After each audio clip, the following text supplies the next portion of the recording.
Hello guys, dark web की series में मैं आप सबका वेलकम करता हूँ। This is the voice of RJ and I welcome you all to my YouTube channel. And as I say in every video that it took so much effort to create these type of videos, so kindly subscribe the channel and like the video and share it with your friends. Let's jump into the video.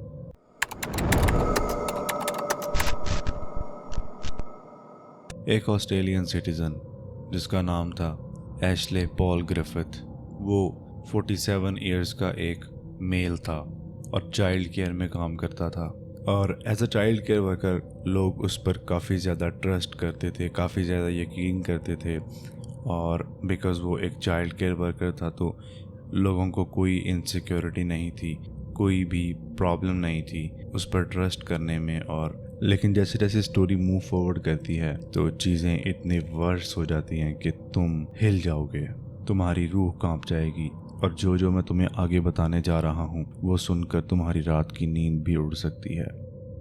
और ये एक ऐसी कहानी है जहाँ villain कोई अजीब सा मास्क पहने, कोई मॉन्स्टर या फिर कोई पैरानॉर्मल, कोई जिन या कोई भूत नहीं है, बल्कि एक बहुत ही नॉर्मल सा इंसान, मुस्कुराता हुआ चेहरा, एक चाइल्ड केयर वर्कर जिसका नाम अभी तुमने सुना। बिल्कुल, उसका नाम था एशले पॉल ग्रिफिथ। और ऑस्ट्रेलिया के अंदर उस आदमी को डे केयर वर्कर कहकर लोग अपने बच्चे उसके हवाले करते थे। इमेजिन करो, एक माँ हर रोज़ अपनी बेटी को डे केयर में ड्रॉप करती है और सोचती है कि ये आदमी, ये मुस्कुराता हुआ चेहरा या टीचर उसके बच्चे का ख्याल रखेगा। मगर उसी वक्त उसका बच्चा उसी मुस्कुराहट के पीछे एक कैमरे के सामने रिकॉर्ड हो रहा है। एशले 2003 से लेकर 2022 तक ऑस्ट्रेलिया के डिफरेंट सिटीज़ में चाइल्ड केयर सेंटर्स में काम करता था। उसने इटली में भी काम किया था और हर जगह, हर मुल्क में उसका एक ही प्रोसेस था। वो छोटी छोटी बच्चियों लाइक 1 साल, 2 साल, 3 साल, वो उनके साथ दोस्ती करता, उन्हें खिलाता, कहानियाँ सुनाता। और जब सब सो रहे होते वो उन्हें अंधेरे में ले जाता, ट्राइपॉड लगाता और अपना कैमरा ऑन कर लेता। और फिर वो सब कुछ करता था जो इंसानियत को शर्मिंदा होने पर मजबूर कर देती है। लेकिन उसने सिर्फ ये नहीं किया, वो वीडियोस बनाता था और उन वीडियोस को डार्क वेब पे अपलोड करता था, जहां दुनिया के इनविजिबल लोग छुपे बैठे हैं और एशले उन्हें प्रोडक्ट्स देता था। डार्क वेब ऐसी जगह जहां पे कोई आम इंसान नहीं बैठे, दिमागी मरीज, साइकोपाथ्स, बहुत ज़्यादा अमीर लोग, पैसे वाले, इस तरह के लोग वहाँ बैठे हैं। अगर आपको डार्क वेब पर कंप्लीट वीडियो चाहिए तो कमेंट में ज़रूर लिखिएगा।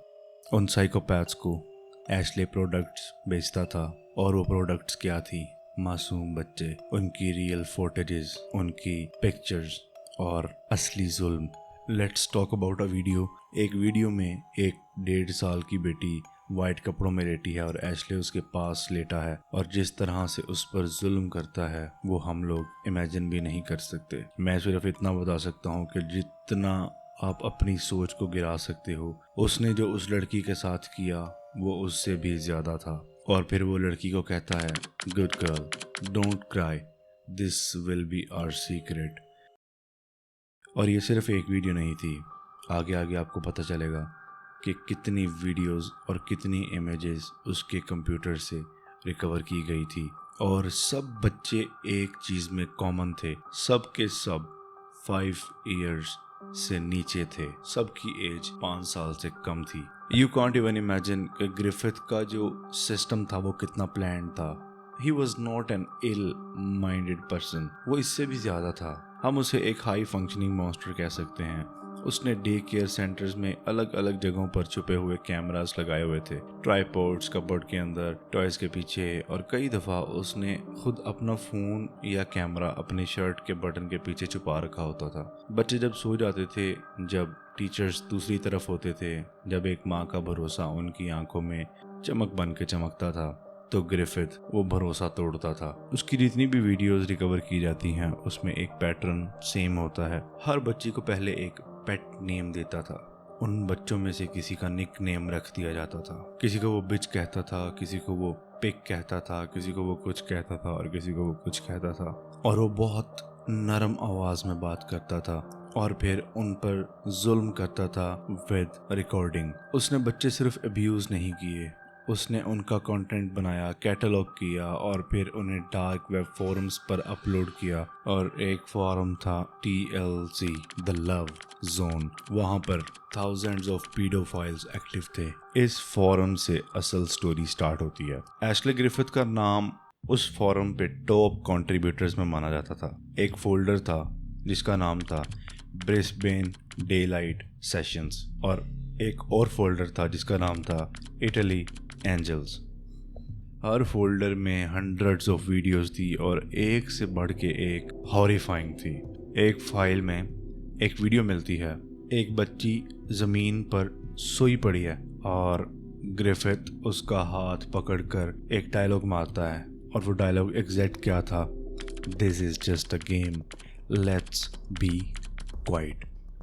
लेकिन तुम्हें लग रहा होगा कि ग्रिफिथ एक मॉन्स्टर है, एक जानवर है, जो कि गलत बात नहीं है। लेकिन तुम्हें एक बहुत गंदा फैक्ट बताता हूँ कि जितनी भी वीडियोस उसने पोस्ट की थी उसके नीचे कमेंट्स वो इसके पूरे प्रोसेस से ज़्यादा डिस्टर्बिंग थे।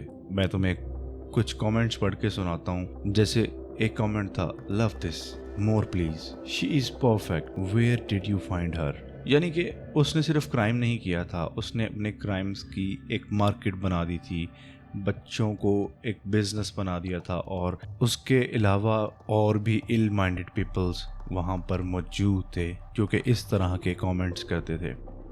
सब कुछ चल रहा था बिना किसी रोक टोक के और 2009 में एक माँ ने कंप्लेंट कर दी, कहा कि एशले उनके बच्चे के साथ ओड बिहेवियर कर रहा है। पुलिस ने कहा we didn't find enough to charge him and the file was closed.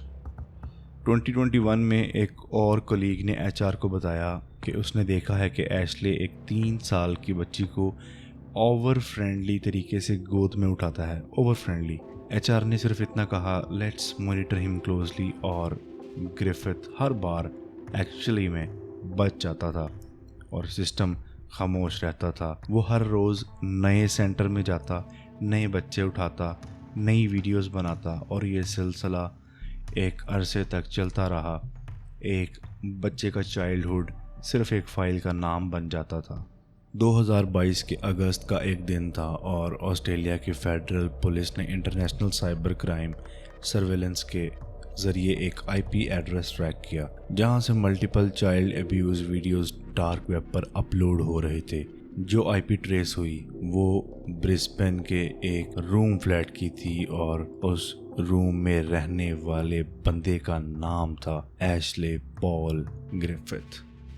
Police ने फौरन रिएक्ट किया और उसकी IP को ट्रेस करने के बाद एग्जैक्ट उसके कमरे पे रेड कर दी और जो कुछ उनको मिला वो देखकर ट्रेन्ड ऑफिसर्स भी हिल चुके थे। एक डार्क रूम था और एक लैपटॉप जो अभी भी चल रहा था और उसके अंदर एक डिजिटल डेथ स्टेशन था।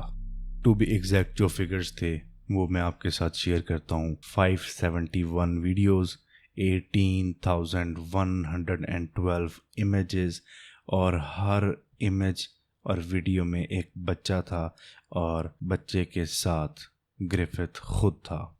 उसका बैकअप हार्ड ड्राइव भी मिला जिसमें पुराने डे केयर सेंटर्स के नाम और फोल्डर्स थे, जैसे sunshine kids, Italy fall, sleepy angels. Griffith को उसी वक्त गिरफ्तार कर लिया गया था। उसने इनिशियली कुछ एडमिट नहीं किया, सिर्फ देखता रहा जैसे हर चीज़ कैलकुलेट कर रहा हो कि मैं यहाँ से कैसे बचकर निकल सकता हूँ। लेकिन जब फोरेंसिक एविडेंस इतना ओवरवेलमिंग था तो उसके पास कोई ऑप्शन नहीं थी। उसने कन्फेस कर दी हर चीज़, हर क्राइम जो उस घटिया इंसान ने किया था। एंड आफ्टर दैट उसे कोर्ट रूम में पेश किया जाता है। नवंबर 2024 क्वींसलैंड सुप्रीम कोर्ट। 15 फैमिलीज बैठी हुई थी जिनके बच्चे इस परिंदे के हाथ चढ़ चुके थे और जज ने जब चार्जशीट पढ़ी तो कोर्ट में सिर्फ साइलेंस था और वो साइलेंस ट्रस्ट मी चीखों से भी ज़्यादा भारी लग रही थी। जो चार्जेस जज ने पढ़े थे वो भी मैं आपके साथ टू बी एग्जैक्ट शेयर करता हूँ। 28 counts of rape, 190 counts of indecent treatment of children, 67 counts of making and disturbing child exploitation material. और जज ने जब उससे पूछा डू यू प्लीड गिल्टी, तो ग्रिफिथ ने सर झुकाकर कहा yes. One of the mothers वो खड़ी हो जाती हैं और कहती हैं कि आपको सिर्फ जेल नहीं मिलनी चाहिए, आपको वो देखना चाहिए जो मेरी बेटी हर रात देखती है, उसका वो खौफ जब वो चीखती है और कहती है वो अंकल आ गए। बहरहाल जज ने ग्रिफिथ को लाइफ इम्प्रिजनमेंट दे दी और उसके पहले 27 साल तक पेरोल का कोई चांस नहीं। लेकिन कहानी यहाँ खत्म नहीं होती। एक रिपोर्ट कहती है कि ग्रिफिथ अपने सेल में अकेला रहता है, मैक्सिमम सिक्योरिटी ब्लॉक में। उसे किसी और कैद से इंटरेक्ट नहीं करने दिया जाता, मतलब वो किसी और सेल्स में या जो डिफरेंट क्रिमिनल्स हैं डिफरेंट सेल्स में होते हैं उनके साथ वो इंटरेक्ट नहीं कर सकता, क्योंकि जेल के अंदर भी चाइल्ड अब्यूजर्स का अंजाम औरों से ज़्यादा बुरा होता है और उनको एक हाई लेवल क्रिमिनल समझा जाता है और एग्जैक्टली यही होना चाहिए उनके साथ। क्वींसलैंड की गवर्नमेंट ने इस केस के बाद डे केयर वेरिफिकेशन सिस्टम पे नेशन वाइड इंक्वायरी शुरू कर दी। लेकिन जैसे कि एक माँ ने कहा था आप सिस्टम ठीक कर सकते हैं लेकिन मेरी बेटी का बचपन वापस नहीं ला सकते, and that was correct. Ashley jail चला गया लेकिन उसके बनाए हुए वीडियोस, किए गए जुल्म और उसके सिस्टम की वो लंबे अरसे तक की खामोशी, ये सब कुछ आज भी ऑस्ट्रेलिया के लिए एक जिंदा जख्म है। और ये ऑस्ट्रेलिया का सिर्फ जख्म ही नहीं बल्कि ये दुनिया के हर उस शहर का जख्म है जहाँ सिस्टम से ज़्यादा एक दरिंदा चालाक होता है। आई रिक्वेस्ट यू ऑल, अगर आपके पास कोई ऐसा बच्चा है जो हंसता खेलता है और अचानक उसका बिहेवियर अगर चेंज हो जाता है तो काइंडली चुप ना रहना, उसकी रूट रीज़न तक जाने की पूरी कोशिश करना। मैं आपसे फिर मिलूँगा डार्क वेब के एपिसोड नंबर 2 में। तब तक के लिए this is voice of RJ signing out.